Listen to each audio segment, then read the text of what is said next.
Bismillaahi Raxmaani Raxiim. Weli waxaynu ku jirnay barashada home inagoo wadna toolkii aynu u qaadanay qaabka warqad qurux badan aad u samaysan lahayd. Waxay noogu joogtay font color. Maanta waxaynu baranaynaa text highlight color, waxaynu baranaynaa fill color, show shading loo yaqaano. Waxaynu baranaynaa superscript iyo subscript iyo extract through. intaas ayaynu ku baran doonaa iyo line spacing.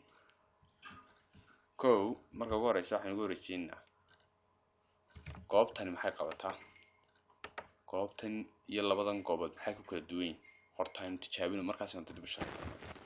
hadda halkan Axmed baad qoraysaa inowine saad si fiican u aragto. dabadeed halkan soo Axmed background waxaan u sameeyay background leh midab inta uu ku fadhiyo xaraf. fiirso background leh midab inta uu ku fadhiyo xaraf, laakiin goobtani shadingku isagu line-ka dhan xabad dheer buu ka jiidanaya. waad arkaysaa isugan ku tuso iminka hal line eeg mid dhan buu ka jiidanaya xabad dhan. isagu waxay ku kala duwan labadani. kani line dheer buu sameeyaa waad arkay ilaa halka, laakiin markaad rabto qoraalkaaga in yaro midab ku kooban oo background ah waxaad tegaysaa meesha la yiraahdo text highlight color oo loogu talagalay waa ka midabka doontaad ka dhiganaysaa waa ka. laakiin kani wuu ku balaarinaya waad arkay. waxay noo yimid bal si fudud marka uu fahmaysaa waayo waa daawasho. halkan imika waad fahantay markaad leedahay iga qaadna waxaad leedahay no color baad leedahay.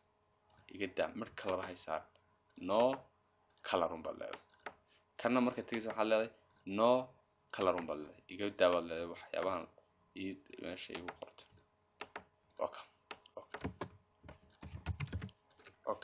hadda maxayna sababtu inoo haystaa kan waa maxay. kan sababtu inoo haystaa waxa weeyaan kana halkan recent kana haysta marka waxaan sameeynaa midkan inta markaan sameyno ayaa waxay noogu xigay meeshanu sheeganay kale waxay ahayd labadan aan sharxayna xisaabta lagu qoraa. iminka 8 power 2 baa lagu leeyahay 2 afarta dul saar baa lagu leeyahay. halkeed ka saari kartaa highlight-ka unba 2 unba highlight-ka saaraysaa waad saartaa ka power xagga hoose dhigaysaa subscript xagga hoose dhiga labadaba midna xagga sare midna xagga hoose dhig baa lagu leeyahay. 2 kale qor dabeed highlight-ka saar xagga sare dhig balan ku socodii hal mar. imika waxa lagu leeyahay macnaheedu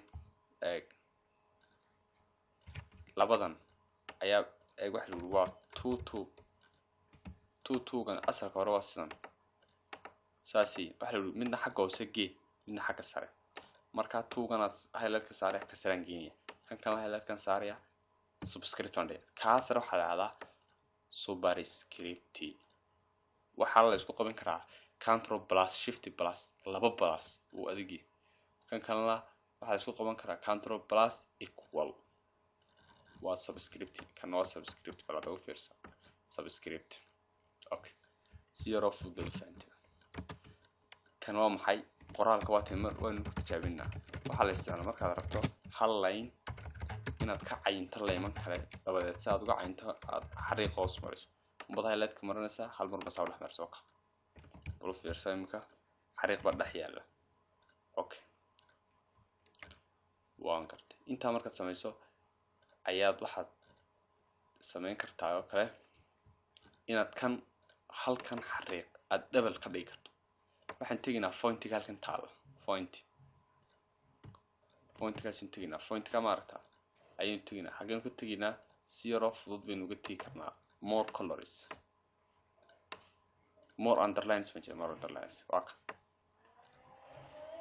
halkan aan inta nota ka dhigan karaysa isu waxaan jeedaa waa kan double halkaas waa hal string link no decade halka waa hal xabo laakiin double baan ka dhigay double waka marka double ka dhigo waxaan underline bay ku dhex jiraan more underlines baan tagay warqada markaasaan ka dooranaya markaasaan double underlines ka dooranaya kadib waka casharkeenii aynu ku baranaynay shading iyo text highlight color iyo superscript iyo subscript iyo struct through halkaas ayaynu ku joojinaa casharka kale line spacing casharka dambe raacayna insha Allah